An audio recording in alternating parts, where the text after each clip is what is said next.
Hi guys, thank you for coming. So yeah, this is my strat plan for the year.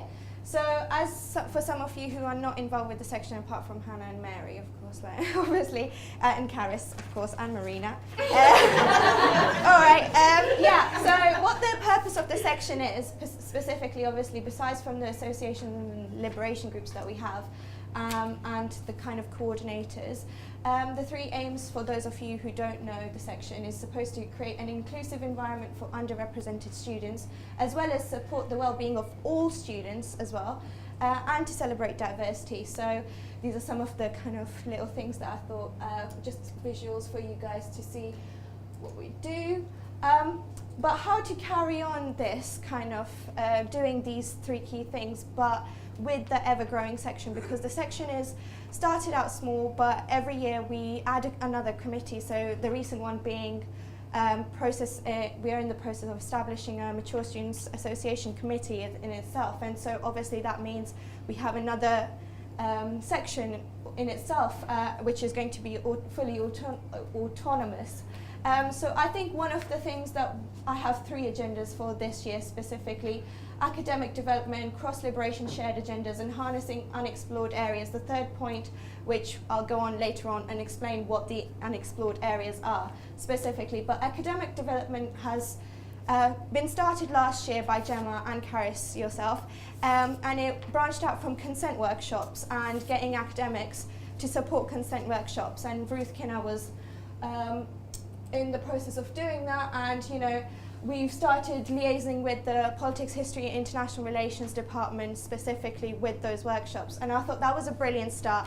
But that sort of stuff can be applied to all departments as well, because liberation groups, of course, specifically have grassroots materials coming from academia in terms of laws and how they come about, and the processing of things as well. For example, LGBT Plus Association currently works with the LGBT Plus staff network, but there's so many academics at the university currently which we're not harnessing the full potential, who are specialists in these topics and can come and sit on panels and do student discussions specifically for those topics.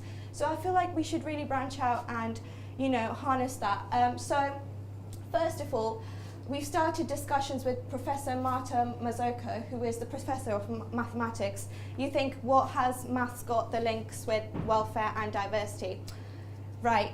Although she in profession is a master of physics, essentially, she's also School of Science Director of Equality and Diversity and works on liberation agendas, specifically looking at women and how they can get more PhDs as well, but also has equality and diversity embedded within her work as well.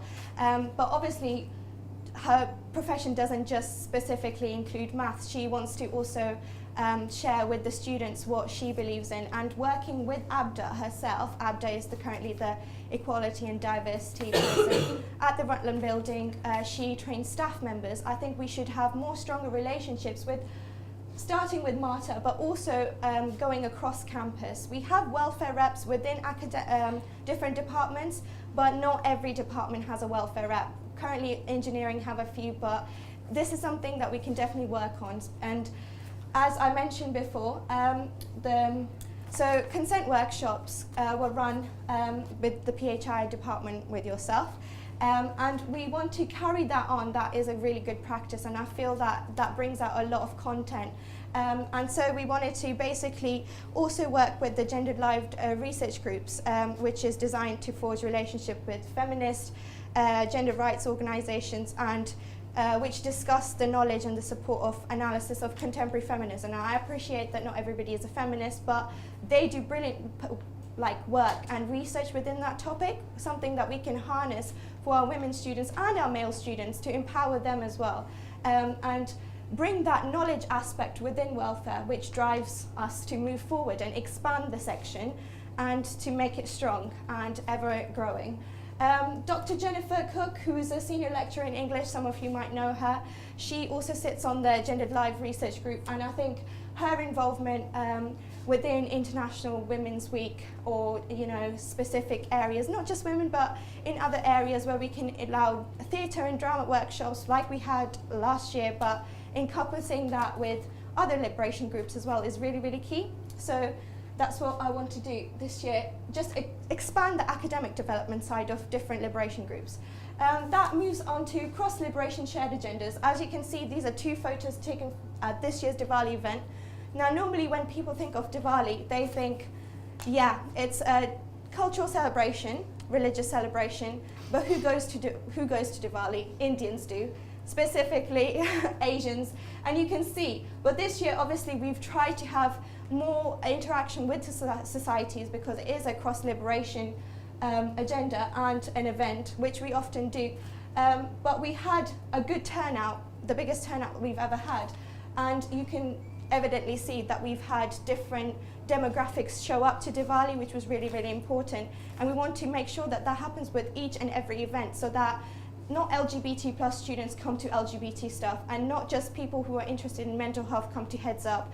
Or, you know, we want to ensure that most people are able to come to these events, not just specifically students who identify as that. And that's really important to myself and everybody who works within the committee. And I think that is an area of progression that we are really looking forward to, and something that we're always working towards. We already have lots of cross-liberation agendas shared already within inter the liberation groups. For example, we've had lots of LGBT and EMN events and vice versa. But now I'm looking forward to moving with other sections in, well, not just welfare, but outside of welfare, besides societies, because we do a lot with societies already. But with action, for example, like we've had the Nightline volunteers who get action points, and out in education, student volunteers, LGBT students going out into schools and stuff, educating people on linguistics and stuff. But we can do so much more. We don't raise enough for charity. We work with so many charities within welfare, mental health charities, Mind. We work with trade as well, the sexual health for LGBT plus people in Leicestershire. But we never raise money for them, and that is a question that I've always asked myself, why? Because we have the power to do so if we just partner up with RAG, and that would be like a shared agenda and a cross-liberation thing as well. So in March this year, the LGBT Plus Association are looking forward to raising money for Trade, which is a sexual health charity in Leicestershire for LGBT plus people. And provide like really good counselling services and sexual health services as well. But that's something that we're really looking forward to do, and that is a part of the shared agenda. And like on the other slide, Audre Lorde said that we don't live single lives. We always live you know, multiple experiences and stuff, and so it's really good to harness that and carry that out. And as a union, we should be supporting each other's causes as well. I feel that's really a positive thing to move forward to. So yeah, so getting different demographics to show up, but also harnessing unexplored areas is something that I really wanted to talk about. So physical, when I say unexplored areas, I'm talking about physical and metaphorical. And what are those? Well, media has done this brilliantly, as you've just seen JT's video. She's been going to London quite often, but we as welfare haven't done anything in London at all. And I feel like next year after Christmas, this is our big opportunity to do something in London. Me and Ellie Reid have been in contact recently, and she's come up with the story that she came into contact with a disabled student who was suffering from hearing loss, and was really vocal and about it, and he wanted to do something about it, but didn't have the support services and the networks, student networks within London, because obviously it's a very new campus, it's only 2 years old. So obviously they require support from us as Loughborough here.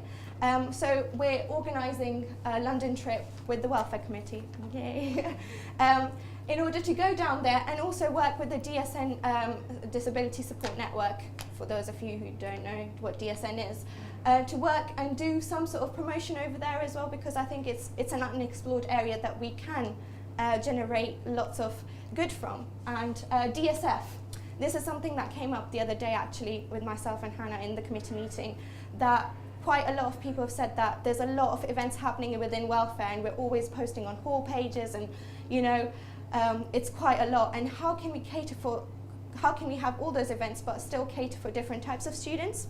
So one thing that we haven't really reached out to is DSF, and then Jess Hereford is the key for that. So we're looking forward to working within DSF and reaching out to students who are more academic minded, who might not come to the union on like nights out as well, or might not be heavily involved in the union, but might have some sort of aspect or doing research within the topic that welfare is really supportive of, or has an event going on, and so they can come and participate in that as well. And international students, obviously Marina does a brilliant job with international students, but currently we should have links with Ethnic Minorities Network as well. For example, refugee students, we've currently been in contact with the Careers Network, who've started posting in Disability Support Network and specific career opportunities for minority groups who might not be able to, who need an extra support network, but also kind of application processes and things like that. So I think with the international aspect, I'm talking specifically the niche kind of international aspect of that. And so that's something we still have to look forward to and harness. But there's a lot we've currently done as well throughout the year. And so we've been in contact with Terry from London, who has been, come regularly here. He's brought us cakes, moon cakes, but also taken lots of welfare leaflets and distributed them to students. So students are actually aware about the welfare and diversity section in London. They just currently don't have established network. And so they've recently got Hon Chung, who was the welfare rep. It's only been about a week or so that she's the welfare representative, so it is something that we're really looking forward to doing. And that's basically... So, in conclusion, and as an overgrowing section, we want to make sure that it carries on being inclusive, but also explores areas which aren't currently being tapped into to make it solid and make it keep growing. So as it grows, it still has the foundation networks and improves as well. Something that we wanted to do was academic development, cross-liberation, shared agendas, and harnessing unexplored areas. So that's my agenda for this year. And I think it's a bit of a dodgy presentation, but thank you.